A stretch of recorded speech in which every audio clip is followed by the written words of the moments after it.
C'est un autre numéro pour l'émission de décryptage de l'actualité culturelle, Culture Express.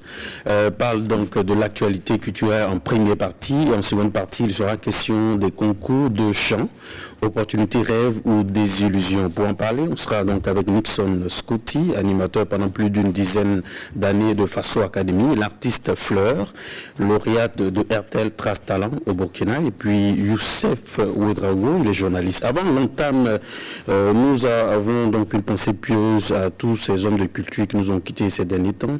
Donc nous avons Léandre Ouedraogo, lauréat de Star Kid cette année, Bertrand Bado, guitariste, Clément Tapsoba, journaliste et critique de cinéma, Barnamba Zombo, humoriste, donc reposez en paix. Nous allons pour l'actualité culturelle.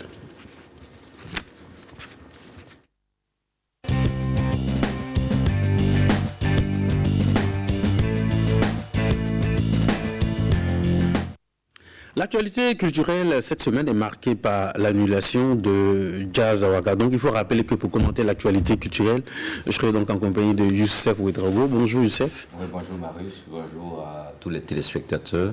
Je crois que c'est un réel plaisir à chaque fois quand je viens sur ce plateau de la télévision, mais pour décrypter l'actualité en ta compagnie. Voilà. Et puis après on va parler aussi des concours de chant. Oui, absolument. Voilà. Donc on parle de l'annulation de Jazz Awaga. Donc ce sont les propos de Diallo Aboulaye qui annonce donc la nouvelle. C'est avec le cœur meurtri que nous avons dû prendre cette décision malgré que des dépenses ont été engagées. C'est la première fois que ce festival est annulé. Depuis 28 ans, il a toujours tenu ses promesses. Nous allons concocter un programme donc spécial virtuel pour nos nombreux mélomanes pendant les dates prévues cette année, soit du 29 mai au 6 juin.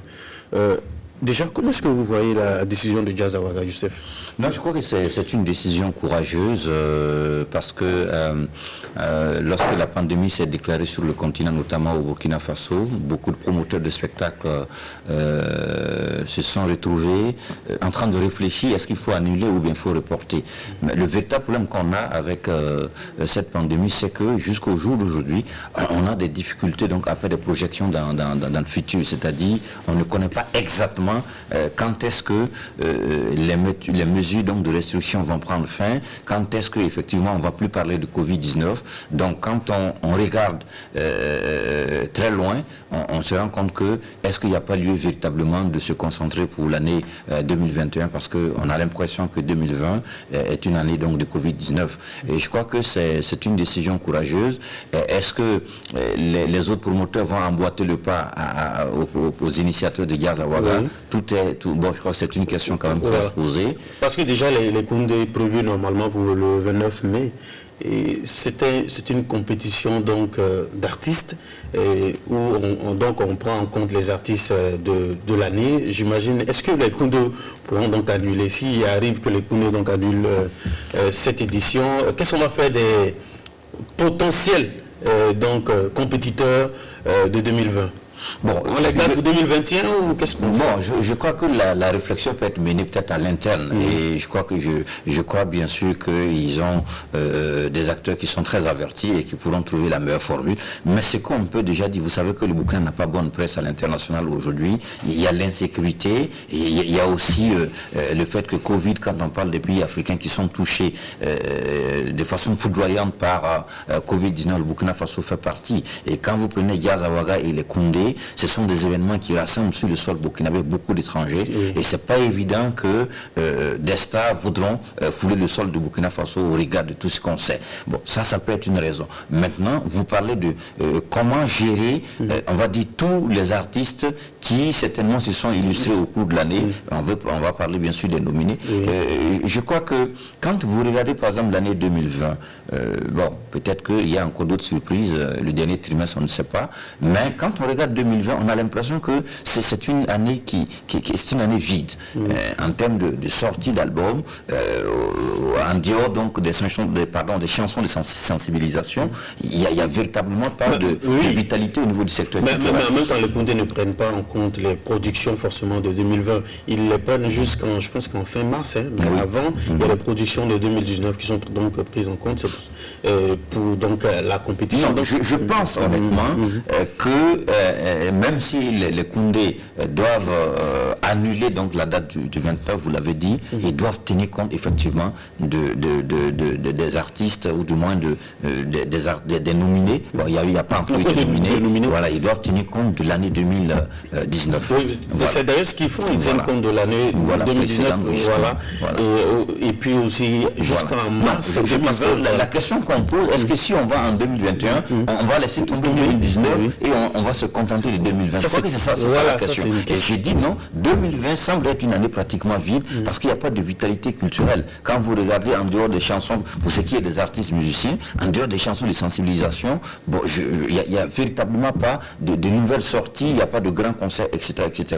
Donc on ne peut pas s'intéresser uniquement à 2020. J'ai nuancé pour dire on ne sait pas. Peut-être que au niveau du dernier trimestre de l'année 2020, il peut y avoir encore une certaine vitalité au niveau de la culture et que les cérémonies de récompense devront trouver en tout cas la magie nécessaire pour prendre en compte 2019 et 2020. Ouais, ça c'est pour toutes les cérémonies de façon générale. Maintenant pour le cas des Koundé, évidemment, ils ont déjà bouclé un peu plus ou moins ceux qui peuvent prétendent à être nommés.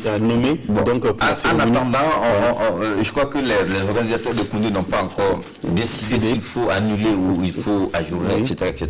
Mais ce qu'on peut retenir, je suis sûr et certain que je ne parle pas au nom de Koundé, mais j'estime et je pense, et bien évidemment qu'ils doivent tenir compte de... Parce qu'il y a des artistes qui ont fait beaucoup d'efforts, qui attendent les Koundé.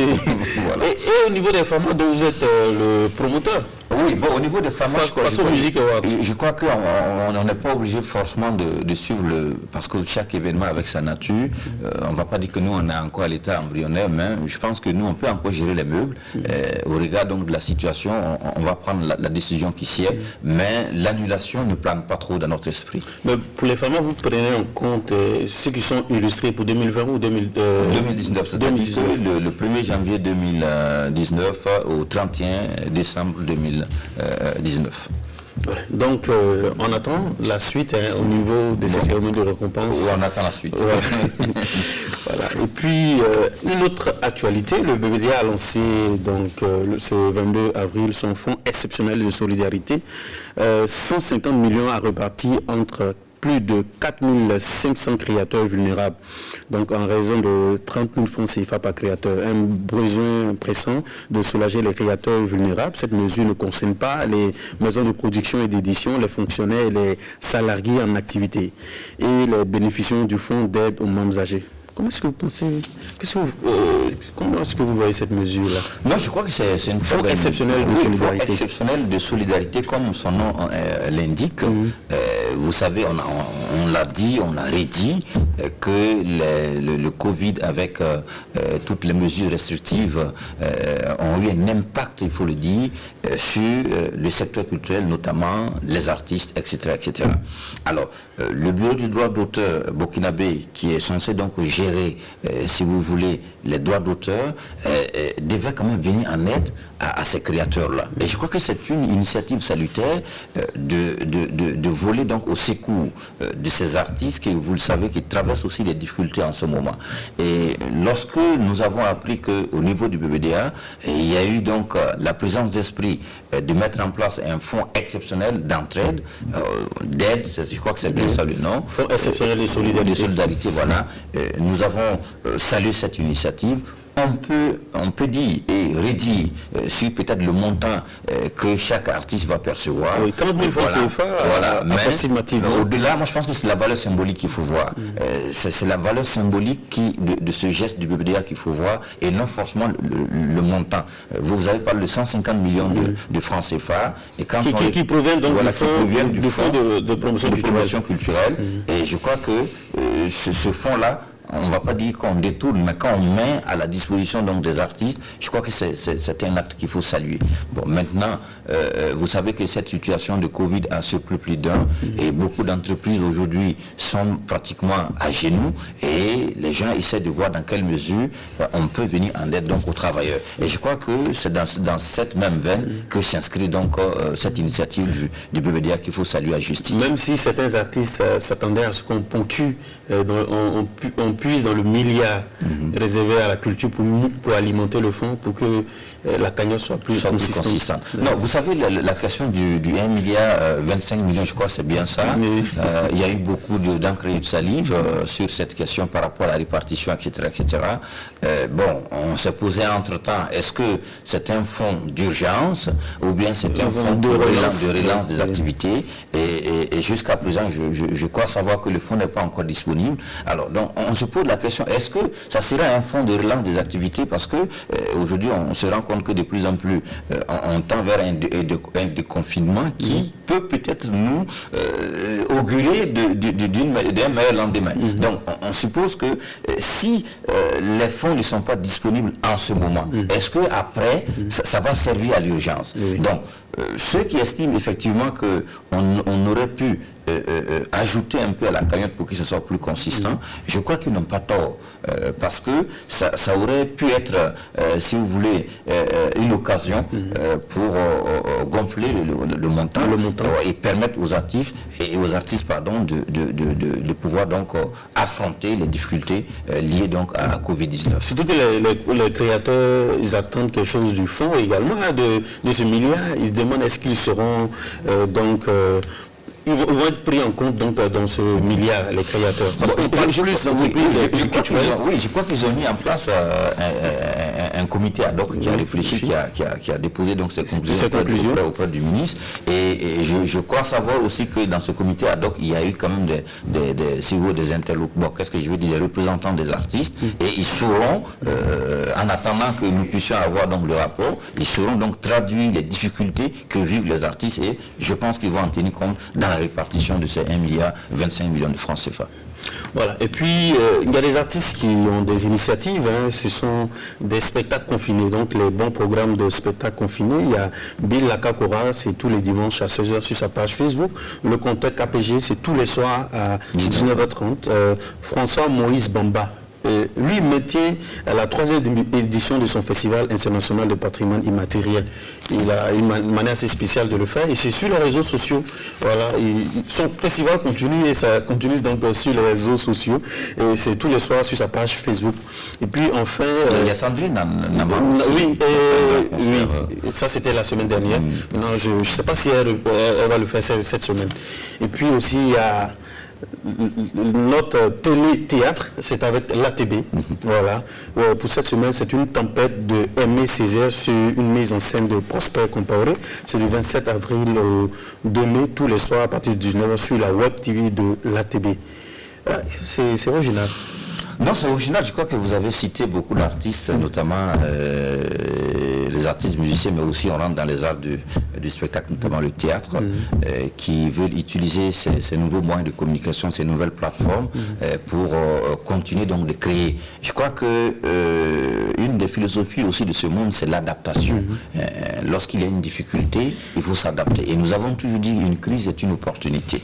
Et je crois qu'ils ont saisi cette opportunité pour utiliser d'autres voies d'expression, d'autres canaux d'expression. Peut-être que même après Covid-19, ils peuvent peut-être pas alterner, mais utiliser aussi cette voie peut-être qu'on avait négligée pour toucher aussi d'autres publics. Parce que vous savez qu'avec ces réseaux sociaux, on touche le monde entier, ce qui n'est pas évident avec, en fait, on va dire les médias classiques ou bien une salle de spectacle. Autre chose aussi qu'il faut ajouter, il ne faudrait pas que l'art se meure pendant cette période. C'est pourquoi moi je profite de ce plateau pour saluer toutes ces initiatives, parce que que l'adaptation, tenir compte des réalités du moment pour se réinventer, je crois que c'est à cela c'est comme ça qu'on peut analyser cette situation. Et cela mériterait qu'on marque d'un trait ce travail-là, qu'on le salue, qu'on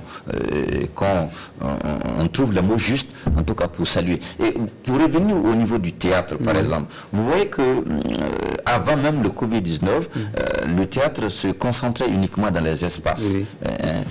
On va parler du CITO, le Carrefour International Théâtre de Ouagadougou, on va parler du FITD, l'ATB, avec son festival FITD, on va parler de l'espace culturel Gambidi. En dehors de ces espaces, nous avons toujours milité pour qu'il y ait d'autres espaces sur les médias classiques, notamment la télévision nationale du Burkina, d'autres chaînes privées. Mais le théâtre est très vivant aussi. Est-ce que amener le théâtre sur ces espaces-là, est-ce qu'on peut avoir la même transmission d'émotions au niveau même de l'acoustique? Il y a trop de choses aussi qu'on se pose concernant le théâtre, qui est vivant lorsqu'on est... Mais est-ce qu'on ne peut pas peut-être les enregistrer dans ces espaces, dans sa dimension naturelle, et puis venir les diffuser sur les télévisions? Mais est-ce qu'il y a la même perception lorsqu'on assiste à un spectacle de théâtre à la maison, dans un espace on peut pas avoir le même ressenti, mais je pense que quand vous avez des têtes pleines comme Martin Zongo, professeur Compaoré, on en parlait tout à l'heure, ils peuvent trouver la bonne formule pour intéresser, pour plaire au public, aux téléspectateurs de télévision par rapport donc à ce type de projet. Il faut donner d'autres plateformes au théâtre pour ne pas que le théâtre se contente uniquement des espaces. Parce que créer d'autres espaces sur les médias peut aussi donner un nouveau souffle au théâtre burkinabé. Ok, voilà. C'est tout pour l'actualité culturelle. On va marquer une pause en musique. Le doyen Issou Compaoré est de retour sur scène avec une chanson pour sensibiliser sur le coronavirus. On regarde un extrait.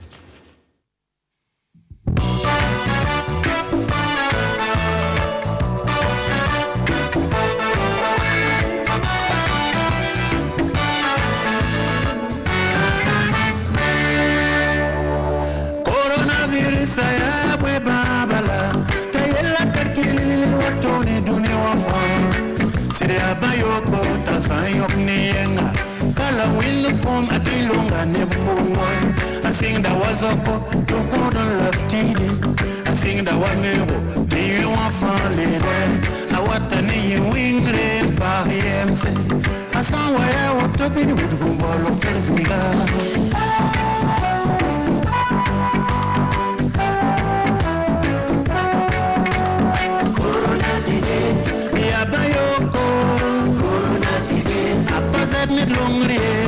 Coronavirus Nisantar bakanga Yam sabantiri biku simenga Coronavirus Yabayoko Coronavirus Akazet nidlonglie Coronavirus Nisantar bakanga Yam sabantiri biku simenga Tona mana wana Unkola de mese Unkola de budo Tibarera sans faille Mais amas te persinou sa wakat fan et sans fande Darbo ilo alcoolique gelant L'interdit de nous Kozo sans carrefour Biatisga Bilbongon kanga pokri una n'ignora Fotembo papier mouchoir Mais mantum kanga On pose belastis be Awe brasin tilo poubelle Isabisi Pemba taratuma Winning ni yungu Opa kwen Opa vude Dato polo tunura Tusinye titun man kuninga Bixi man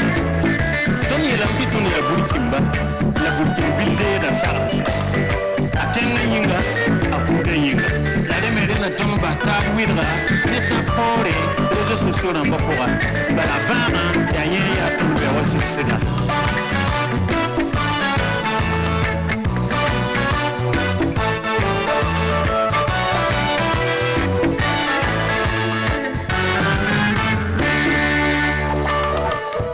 Satava, canho da musier, ton tempo satava, canho estaria, por todo ne cansande, canto se sorzoe, por santé CDA, et mon tembe la coronavirus je l'avoue, c'est une belle chanson.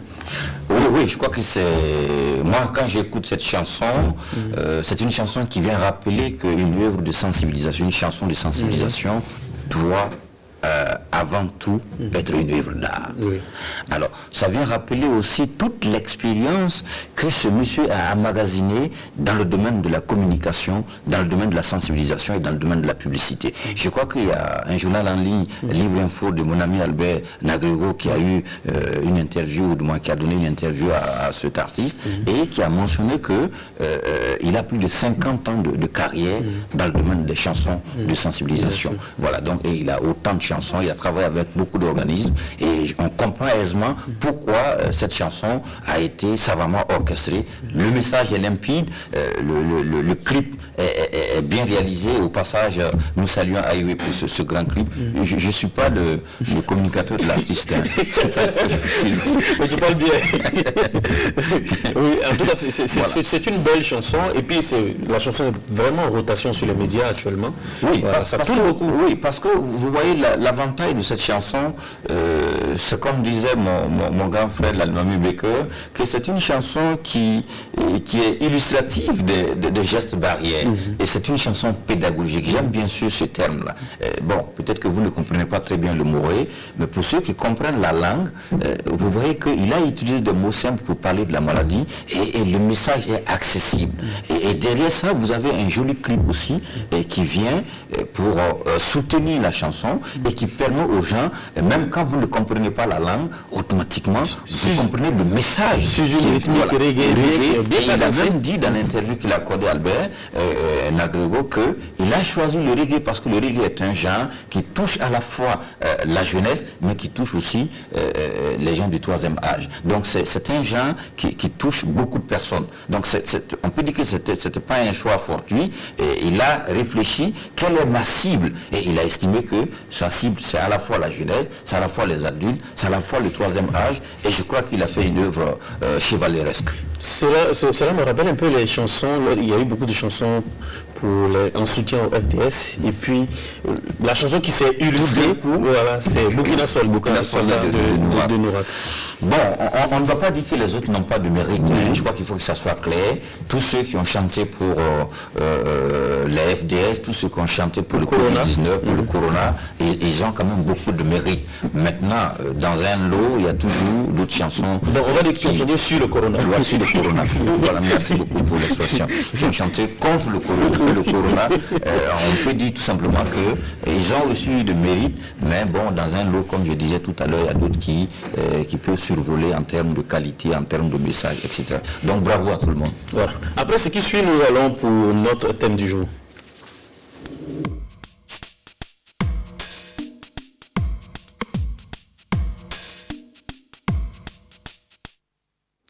Les télécrochets sont des concours de chant diffusés à la télévision. Ils constituent un véritable réservoir de talent et un tremplin. Ce sont également des grands shows télévisuels à forte audience. Une bonne part de la scène musicale provient donc des télécrochets. Le plus célèbre au Burkina Faso est Faso Academy. Ce concours a fourni une bonne partie des chanteurs à la scène burkinabé. En dehors de ce côté reluisant, un bon nombre de candidats ont été donc désillusionnés par ces concours de chant, croyant que c'était un passeport pour prétendre à une belle carrière. Certains, après avoir été sous les projecteurs, se retrouvent donc dans l'anonymat. Pour en parler, donc, nous sommes avec Nixon Scotty, animateur de Faso Academy depuis plus d'une dizaine d'années. Bonjour Nixon. Bonjour Marius, bonjour à tous les téléspectateurs, bonjour à Youssef, et je n'oublie pas Fleur également sur le plateau. C'est avec un grand plaisir que je me retrouve sur ce beau décor, ce beau plateau. Et toujours bien mis. Bon, je suis le pas des showbiziens comme Youssef le Graogo. Il faut que le coton parle toujours. Bonjour avec ma Fleur au Graogo. Bonjour Fleur. Bonjour à tous, voilà. C'est un plaisir pour moi d'être là. Et je rappelle que Fleur a participé à Faso Academy. Exactement. Et était lauréate du Burkina de RT Trace Talent. Et a une belle carrière musicale. Voilà. Moi, ma première question, comment est-ce que vous pensez même de l'idée même d'organiser un concours de chant, en dehors même de l'aspect émission télé, Youssef? Non, je crois que moi, je pense honnêtement que l'idée l'idée d'organiser un concours de chant vaut donc son pesant d'or, c'est-à-dire est bien. Parce que ça permet non seulement pour les télévisions de créer un espace pour permettre donc aux jeunes talents de pouvoir donc montrer leur potentiel, mais ça donne une certaine audience aussi aux chaînes de télévision. Donc je pense que l'un dans l'autre, quand vous prenez le contexte du Burkina, généralement ce sont des concours qui se font pendant donc les vacances, donc ça occupe sainement en fait les jeunes pendant cette période. Vous avez remarqué que dans le contexte du Burkina, quand les vacances arrivent, les gens préfèrent envoyer les enfants dans les pays côtiers pour ceux qui ont des familles modestes, d'autres aussi préfèrent envoyer les enfants en Europe. Mais on ne se pose pas la question, et nos enfants qui restent au Burkina, qu'est-ce qu'ils font? Et je crois que je parle sous le contrôle de Nixon, et lorsque Faso Academy par exemple est lancée, vous vous rendez compte que ça occupe pratiquement toutes les vacances dans les régions, à Ouagadougou, un peu partout, et on sent un bouillonnement pendant les vacances, et Faso Academy était devenu, si vous voulez, un espace même de divertissement, un espace qui accrochait la jeunesse burkinabé. Et en cela, je trouve que ces concours-là, même au-delà de ça, il y a fait de la musique. Il y a fait de la musique du Papa Télé, il y a karaoké du Ouaga FM, et moi j'ai participé à tous ces événements, et je me suis rendu compte effectivement que au-delà donc de son aspect concours, il y a tout un phénomène autour, il y a toute une magie autour, et qui fait que ce sont des concours qu'il faut encourager. Nixon, vous avez animé pendant longtemps Faso Academy depuis la radio Arc-en-Ciel. Quels étaient donc les objectifs de départ? Alors, merci beaucoup. Il faut dire que Faso Academy est venu d'une émission radio. Ça, il faut le rappeler. C'était d'abord une simple émission de vacances radio, karaoké de Magui, plus tard karaoké RTB, qui ensuite, grâce au directeur général de l'époque, on va dire Marcel Toé de la RTB, l'émission a été vue en émission télé. Et Marcel Toé, si je ne m'abuse, a eu à dire au directeur télé en son temps, j'aimerais bien que vous transformez cette émission en émission télé. Et donc l'équipe s'est déjà constituée, on a cogité et on a créé Faso Academy en 2006. Alors, dès que Faso Academy a été créé, l'objectif pour l'équipe de production déjà, c'était d'abord d'occuper sainement les jeunes pendant des vacances, une émulation saine de la jeunesse pendant les vacances, et au-delà de ça, inculquer un savoir musical. Parce que on s'est rendu un peu compte, le fait d'avoir été animateur radio d'abord depuis quelques années, on s'est rendu un peu compte que la musique burkinabé avait du mal à décoller. La nouvelle génération, parce que beaucoup ne connaissaient pas les rudiments de la musique et beaucoup n'avaient pas les notions, on va dire comme ça, des béabas de la musique. Et donc Faso Academy est né pour inculquer ça à la nouvelle génération, aux nouveaux jeunes, et en même temps être une émission de divertissement lors des vacances, occuper sainement les vacances de ces jeunes-là. Alors, donc le premier objectif déjà c'était d'abord un show télé. Un show télé, voilà. Un show télé qui regroupait tout ce que j'ai dit, mais fondamentalement une façon d'occuper la jeunesse pendant les vacances. Voilà. Et Flo, pourquoi est-ce que tu as tenté l'aventure des concours de chant? Moi déjà, avant de participer à cette émission-là, je la suivais pratiquement toutes les vacances en fait. Voilà, moi et toute la famille. Déjà, je dérangeais assez le papa à la maison. Quand il venait à la maison, il n'avait pas le temps de se reposer parce que je chantais. Et il me disait, une fois il m'a dit, bon, je t'amène à Faso Academy. Si tu chantes aussi bien que tu me déranges là, tu vas passer. Et c'est ce qui s'est passé. Il m'a pris sur sa moto. On a été faire le casting, ça a marché. Il était étonné. Il dit, bon, voilà. Mais ton objectif c'était quoi? J'adore chanter. Donc, je voulais participer, la maman ne voulait pas. Donc c'est le papa qui a appuyé. Voilà, pour déjà respirer un peu. Voilà, et c'est là-bas que tout a commencé pour moi. D'accord. On va écouter, on va suivre un élément de Candy Guira. Il faut rappeler que Candy Guira était lauréate SNC 2008, vedette de la chanson modèle. Oui, Oui, j'ai participé à la SNC 2008, j'ai été lauréate et j'ai pris le premier prix de la chanteuse moderne. J'ai eu ce prix-là et ça m'a beaucoup apporté parce que ça m'a apporté la visibilité déjà et ça m'a apporté une sorte de prestige puisque à cette période-là, je n'étais pas connue, j'étais à mes débuts. Donc j'ai eu du monde qui m'a suivi, j'ai eu beaucoup de conseils, j'ai eu beaucoup de gens qui m'ont appelé, qui m'ont félicité, qui m'a permis aussi de continuer mon chemin aujourd'hui et d'arriver là où je suis. Sinon franchement, moi je trouve que c'est des super bons tremplins pour un début de carrière. Même les Beyoncé, elle a toujours une coach vocale, hein, donc du coup c'est pas nous en tant que débutants et en étant au stade où on est pour l'instant qu'on va essayer de dire qu'on ne peut pas faire les choses. Pour moi c'est important de toujours continuer à se former et c'est comme ça qu'on gagne dans le temps, c'est comme ça qu'on gagne en qualité aussi. Ça peut être une illusion quand notre rêve n'est pas clair, mais quand on a l'ambition d'aller d'un point A à un point B, moi je pense que ça peut être un gros atout si on sait vraiment s'y prendre. Vraiment pour moi c'est important parce que tout ce qu'on fait, c'est ça qui est notre histoire. Parce que quand on va dire aujourd'hui moi je suis Candy, je suis à l'international, c'est vrai, mais quand on parle on dit tu as été lauréat de la SNC, donc c'est important, ça fait une histoire, ça te fait ton palmarès dans le temps et ça t'écrit ton histoire aussi en tant qu'artiste et ça te donne aussi tous les comment on dit ça, les atouts quoi, parce que c'est là-dedans que tu t'es forgé au fur et à mesure, c'est les combats que tu as eu à faire, c'est tes gains que tu as eu à avoir, c'est les étoiles que tu as eu à accumuler qui fait aussi ta carrière quoi. Donc pour moi c'est important, à partir du moment où on peut avoir un peu des conseils, puisque chaque tremplin te permet d'avoir un certain niveau dans ta carrière, c'est-à-dire dans ce tremplin là, tu vas apprendre comment il faut te comporter, tu vas apprendre comment il faut que tu chantes, tu vas apprendre comment il faut que tu écris tes choses et ça c'est comme une école, parce qu'en Afrique ici on n'a pas d'école de musique, donc je pense que c'est notre école qui est vraiment cette école là, qui est une école de vie et qui est une école de tout en même temps. Donc pour moi c'est une école complète. Donc si on s'y prend bien, on s'en sort très bien. Mais si on s'y prend mal et on se laisse juste au côté bling bling de la chose, bah oui, dès que le côté bling bling va passer, on va s'éternir aussi avec l'événement. Donc pour moi c'est juste savoir prendre les choses. Bon, on a quand même des écoles de musique ici, on a l'INAFAC déjà, voilà. Et Youssef, est-ce que ces concours-là ne profitent pas plus aux chaînes de télé, aux producteurs qu'aux candidats? Est-ce que ça ne demeure pas un show télé et c'est tout? Bon, je crois qu'il faut nuancer. C'est vrai que moi j'aime quand on tropicalise, permettez-moi l'expression, ces concours-là pour revenir un peu par exemple à Faso Academy.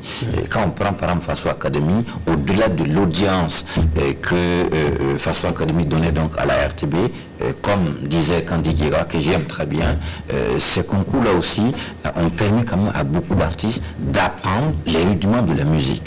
Donc on ne peut pas dire que ces concours-là sont uniquement des shows télé. Non, ces concours-là, au-delà d'être un show télé, ces concours-là apportent, si vous voulez, en termes d'enseignement, en termes de maîtrise vocale, etc., aux différents, comment on appelle ça, candidats. Alors, quand vous prenez le cas de Faso Academy, je parle encore sur le contrôle de Nixon parce que lui, il est membre donc de ce concours et il a beaucoup d'informations. Mais pour le peu que je sais que Faso Academy, par exemple, il y a des coachs pour les candidats.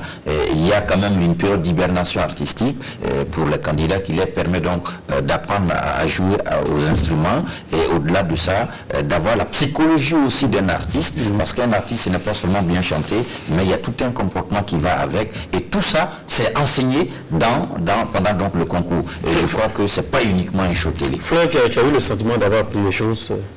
Extrêmement, j'ai appris beaucoup de choses déjà, parce que avant de participer à cette compétition, d'ailleurs qui était la première pour moi, parce que j'ai participé à plusieurs, je ne connaissais pas ce qu'on appelle tonalité, voilà, gamme. Voilà, mon aîné Nixon, je suis venue là-bas comme ça, je ne connaissais rien. Ça m'a énormément appris, déjà côté comportement, côté gestion de la pression. Déjà, faut savoir se tenir, se comporter face au règlement et tout. Voilà, c'est une école, comme Candy l'a dit, en fait. Oui, mais avec peut-être Trace Talent, je pense que ça déroule en si peu de temps. Hein. Non. Faso Academy, je l'ai fait en 2010. RTL Trace, c'était en 2015. Donc, il y a eu 5 ans. Au bout de 5 ans, je me suis assez formée. Mais est-ce que là-bas, tu as appris? Non.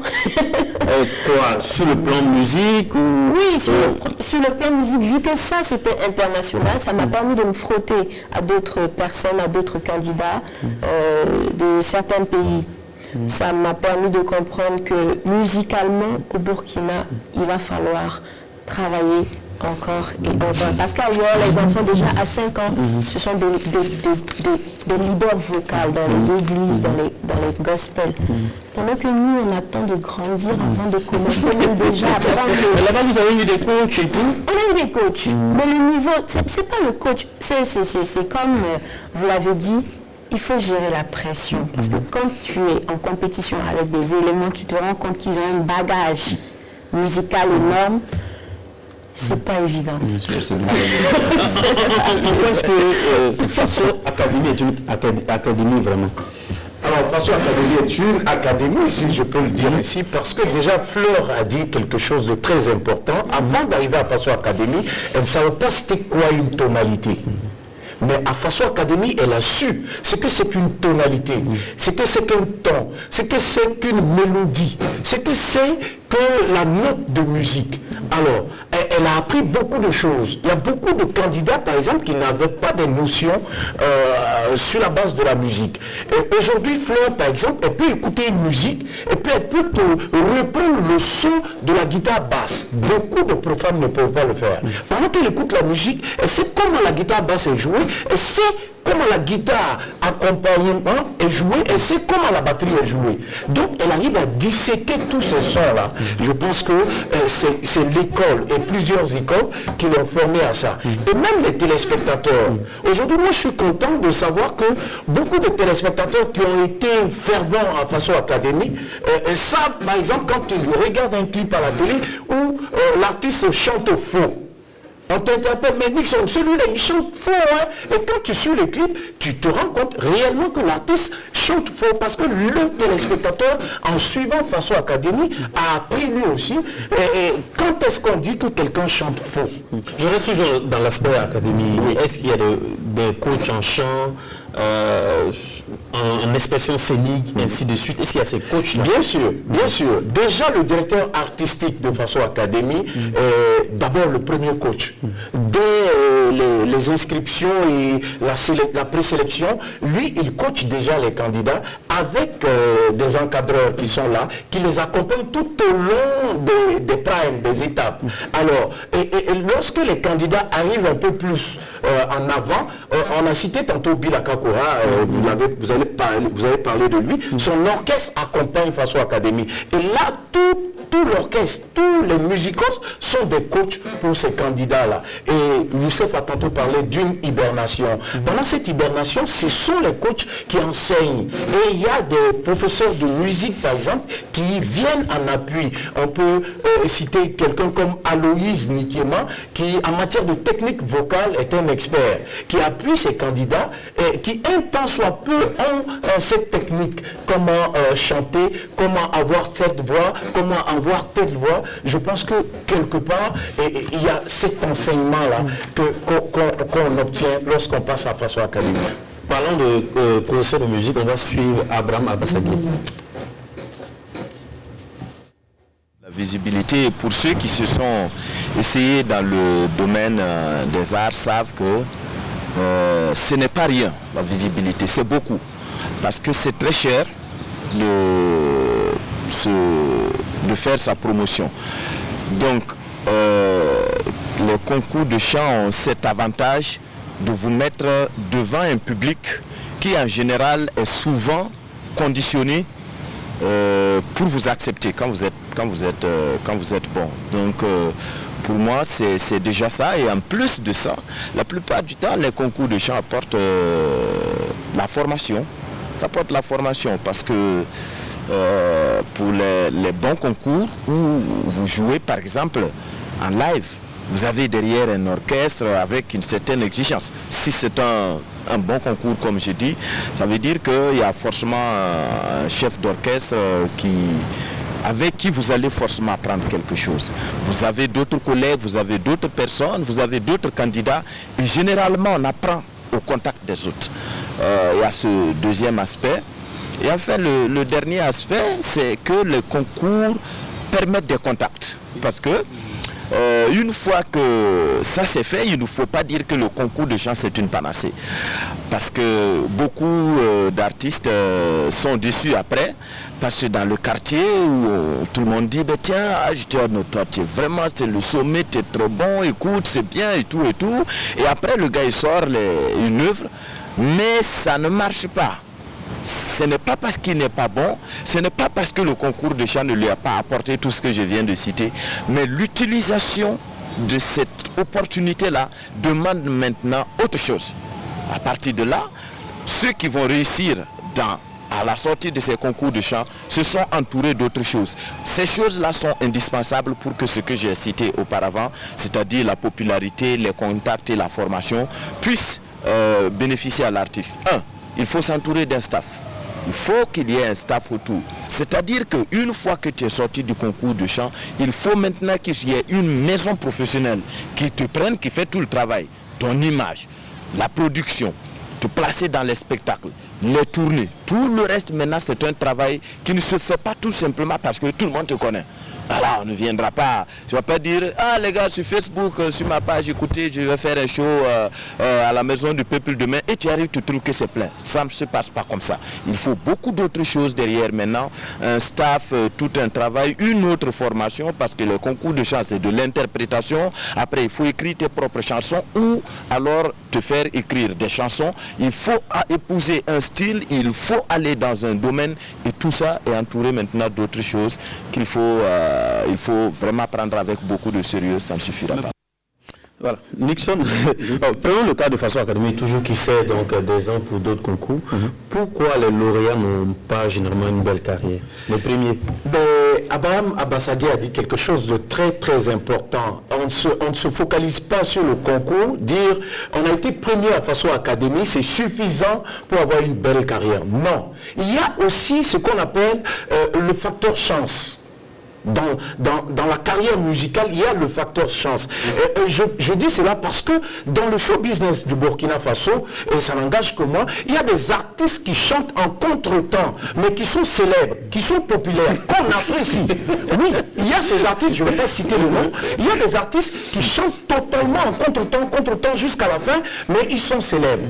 Il y a ce facteur qu'on appelle la chance. Donc, les artistes, les lauréats qui sortent, souvent ne sont pas, on dit généralement ils ne sont pas le premier de Faso Academy, on ne le voit plus sur scène, on n'a jamais vu sur scène, il fait sortir une œuvre, ça passe inaperçu. Ça passe inaperçu. Je dis qu'il y a le facteur chance. Sinon il y a des professionnels de musique qui vont travailler avec l'intéressé. Je donne un exemple. En 2006, Sandrine Nama que vous avez cité entre-temps, elle a été sacrée lauréate en 2006, elle continue sa carrière musicale tant bien qu'elle est dans d'autres domaines, mais Sandrine Nama n'est pas encore au sommet du hit parade de la musique au Burkina Faso. Mais pourtant elle a participé à un concours de musique qui l'a sacrée lauréate. On aurait pu dire, bon, pourquoi celle-là, elle n'est pas au hit, elle n'est pas au sommet. On ne va pas dire qu'elle ne connaît pas les rudiments de la musique. Est-ce qu'il n'y a pas souvent de la subjectivité au niveau des membres du jury? Est-ce qu'il ne faut pas le choix? Est-ce qu'il ne faut pas des erreurs? Non, je crois que vous savez, quand vous faites partie des membres du jury, c'est vrai, il y a un certain nombre de critères auxquels vous êtes soumis par rapport donc à l'appréciation de façon générale, mais il y a aussi la subjectivité qui fait partie de l'humain. Vous voyez, la perception, qu'est-ce que je ressens quand tel artiste passe, etc. Mais c'est des choses qu'on peut toujours négliger dans un choix lorsqu'on a appelé donc à faire partie des membres du jury. Ça, il faut qu'on le dise. Deuxième élément, moi je voulais rebondir par rapport à ce que Nixon a dit. Abbassagé a tellement bien parlé qu'on n'a même pas envie d'ajouter quelque chose. Et je crois que le seul bémol qu'on peut peut-être ajouter au niveau donc de Faso Academy, c'est le fait que quand vous lancez un concours pour sa renommée même, il faudrait que depuis donc sa naissance jusqu'à aujourd'hui, qu'on puisse quand même citer un des lauréats ou une des lauréates qui est devenue une star. Je ne parle pas d'artiste, parce que moi je fais toujours la nuance entre un artiste musicien et une star. Ouais, voilà. Et je crois que beaucoup d'ailleurs l'ont fait. Et on fait cette nuance-là. La télé, c'est-à-dire que quand on prend Faso Academy, c'est la télévision nationale du Burkina qui est derrière ce projet. Donc j'aurais voulu par exemple que la télé nationale fasse par exemple de ces artistes-là de véritables stars, d'abord en permettant à ces artistes, lauréats notamment, qu'il y ait une continuité dans leur carrière. Une bonne production dans un grand studio de la place ou hors du pays, avec tout un plan de communication. Mais le lauréat a déjà 3 millions avec souvent les 3 millions, des vélos complémentaires. 3 millions, notamment des productions d'albums. 3 millions pour un plan de carrière, c'est vraiment insuffisant. C'est vraiment insuffisant. Parce que vous voulez que la télé s'implique dans la production et la promotion. Et la promotion de l'artiste, et à un moment donné, faire même de sa chanson l'hymne national du média. Oui, du média. Pour qu'à un moment donné, les gens puissent se référer à un lauréat qui est sorti de ce concours-là et qui est devenu une star au Burkina Faso. Ça y va même de la renommée en fait de ce concours. Mais quand on regarde Faso Academy depuis sa naissance jusqu'à aujourd'hui, c'est vrai, il y a beaucoup qui sont passés, ça a été un cadre de visibilité pour eux et par la suite ils ont connu une carrière, on va dire, florissante, même s'ils n'ont pas été lauréats. Mais les lauréats, jusqu'à aujourd'hui, nous n'avons pas encore trouvé un seul lauréat qui par Faso Academy, est devenu une vedette nationale. Et ça, je crois qu'il faut que je regrette sur le titre. Avant qu'on passe la parole à Fleur. Youssef, merci beaucoup. Et j'aime bien entendre ce que Youssef a dit. Oui. Mais le seul hic ici, Faso Academy est un événementiel qui se doit d'être national. La télévision nationale ne peut pas supporter et ne pourra jamais supporter ce que Youssef a dit. C'est énorme. Sur le plan budgétaire, c'est très énorme. Sous d'autres cieux, ces événements sont des événements... Mais il y a des sponsors qui accompagnent Faso. Non, malgré ces sponsors, vous savez, au Burkina Faso, vous êtes dans le showbiz, vous savez, les sponsors sont des sponsors d'honneur. On se souvient, il y a 2 ans, oui.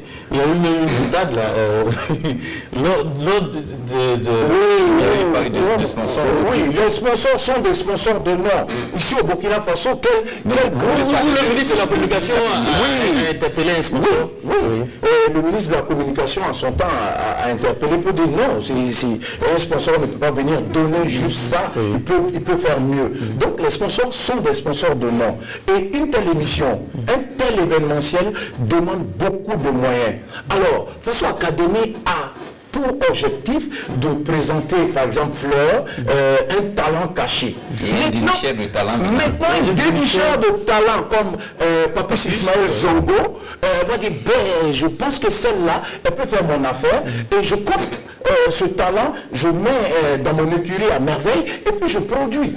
Nous présentons les talents cachés aux dénicheurs de talent et à eux maintenant de faire le travail. Si nous devons suivre après Faso Academy, l'après Faso Academy, c'est encore un gros budget. Je pense que la télévision nationale ne peut pas supporter cela. Fleur, tu t'es arrêté. Je vais le mal à quelle position Je me suis arrêté en demi-finale. Demi-finale, voilà. Faso Academy. Ouais. Et par la suite, il y a eu l'aventure Trace RT. Oui, et par la suite, il y a eu l'aventure à Waga FM d'abord. Oui. J'ai fait 2 ou 3 compétitions. Et tu as été quelle là-bas Pas encore lauréate même à ces compétitions-là, parce que je n'ai pas abandonné. Moi, je disais toujours, si aujourd'hui je ne gagne pas, demain je gagnerai. Parce que c'est important qu'un candidat sache que même s'il est premier, ou deuxième ou troisième, après la compétition, il y a un travail qui s'installe. Tel Transtalent, qu'est-ce que ça t'a apporté concrètement? Ça m'a apporté de la visibilité, d'ailleurs. Voilà, c'est ce que ça apporte en premier lieu. Et ça m'a apporté de comprendre beaucoup de choses qui est de travailler la personnalité, travailler la voix, parce que pour être compétitif sur l'international, c'est pas l'à peu près, c'est pas des histoires d'affinité qui marchent là-bas. Non, soit tu es bon et puis on t'installe, soit tu n'es pas bon et puis tu disparais. Tu as eu un producteur à l'issue du concours? Oui, j'ai eu un producteur, j'ai eu un coach qui m'a énormément appris à insister sur la qualité de l'œuvre. C'est pourquoi d'ailleurs jusqu'à aujourd'hui, j'aime pas trop, voilà. Laisse-nous juger. Non, je veux au passage dire félicitations à Fleur, parce qu'elle a une chanson sur le pardon, donne-moi le titre, que j'écoute religieusement à la maison. On finit, on est au thème. Pour finir, je reviens encore à la charge, je dis, effectivement, la télévision nationale du Burkina, j'espère qu'on ne va pas m'éjecter de ma chaise, parce que je parle dans cette télé, et doit effectivement mettre à la face du monde des talents et des dénicheurs, comme il a dit, viendront prendre. Mais je dis à un moment donné, aujourd'hui, quand on parle de la télévision nationale du Burkina, on ne peut pas ignorer le fait que Faso Academy fait partie intégrante, je précise bien, fait partie intégrante de cette télé-là. Donc, c'est devenu une émission ambassadrice de cette télé. Et je crois qu'à un moment donné, on ne demande pas forcément à la RTB de financer entièrement donc la production d'un artiste, mais la RTB de chercher les moyens qu'il faut, c'est-à-dire trouver des sponsors, trouver des directeurs artistiques pour quand même faire de leurs lauréats des artistes, des vedettes sur le plan national. Parce que si ça continue comme ça, bon, à un moment donné, ça va ressembler plus à un show télé et en termes donc d'impact. Oui, en termes d'impact, en termes donc de développement donc de la filière de musique au Burkina, bon, on aura l'impression que ça c'est fait juste pour amuser la jeunesse pendant les vacances. Et bien, ça concerne Faso Academy et aussi d'autres concours du pays. Nixon. Bon, ce que Youssef dit, c'est pas faux, et je sais que c'est pas tombé dans l'oreille d'un sourd. Les patrons de la télé sont à l'écoute, mais ça va au-delà de la télévision. Moi, je ne veux pas qu'on reste toujours sur le volet télévision nationale. Non. Que ça constitue un tremplin. Faso Academy, c'est un événementiel national. Et si le politique même doit s'impliquer, qu'il s'implique. Que ça aille au sommet. Sous d'autres cieux, on a vu même des dirigeants s'impliquer à ces événements-là. Je pense que Faso Academy aussi a besoin de ça. Si le politique même doit s'impliquer, il faut qu'il s'implique pour en faire un événementiel vraiment national. Et là, les préoccupations de Youssef, par exemple, seront prises en compte. Et au-delà de Faso Academy, on va fabriquer des stars, comme il l'a dit. Oui. Donc, merci bien, merci d'être passé. Et, voilà, on va terminer l'émission avec cette belle, brillante prestation de ce garçon, Léandre Ouedraogo, qui a été lauréat donc, de Star Kid de cette année, qui nous a malheureusement quittés. Donc, paix à l'âme de l'artiste, et on se retrouve la semaine prochaine. Pas de ciel.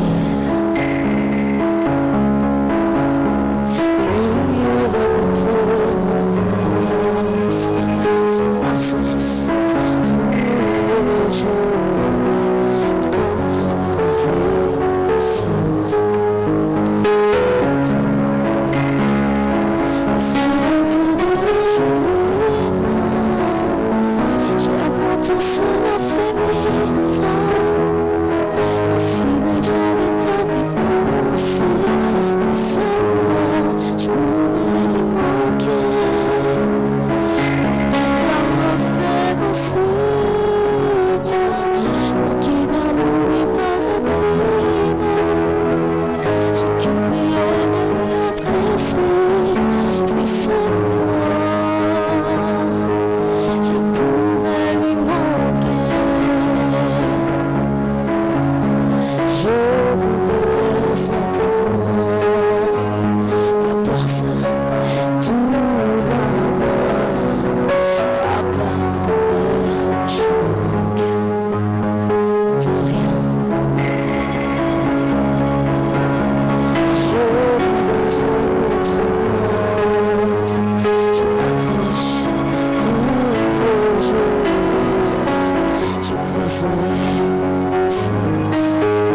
je n'avais pas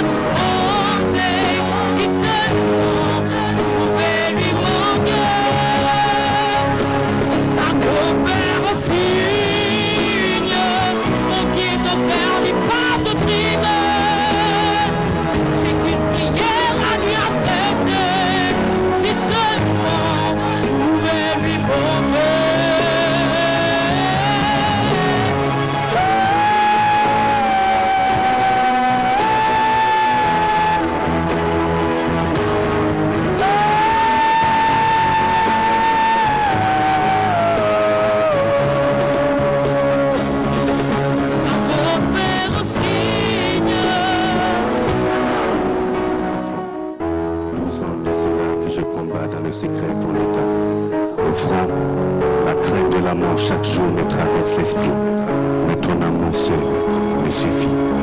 Pour te voir grandir dans un pays de paix, j'ai dû renoncer à ma vie. Aujourd'hui, le vent de la tristesse souffle sur ta 12e bougie. Joyeux anniversaire, Léandrie. Au nord, en ce 21 décembre, gissant dans un bain de sang, j'aurais souhaité suspendre le temps, espérer te parler un instant pour te dire ceci. Je meurs sur le champ de bataille aujourd'hui, mais c'est toi le héros, mon fils, car mon absence a causé plus de dégâts dans ta vie que la guerre de mon pays.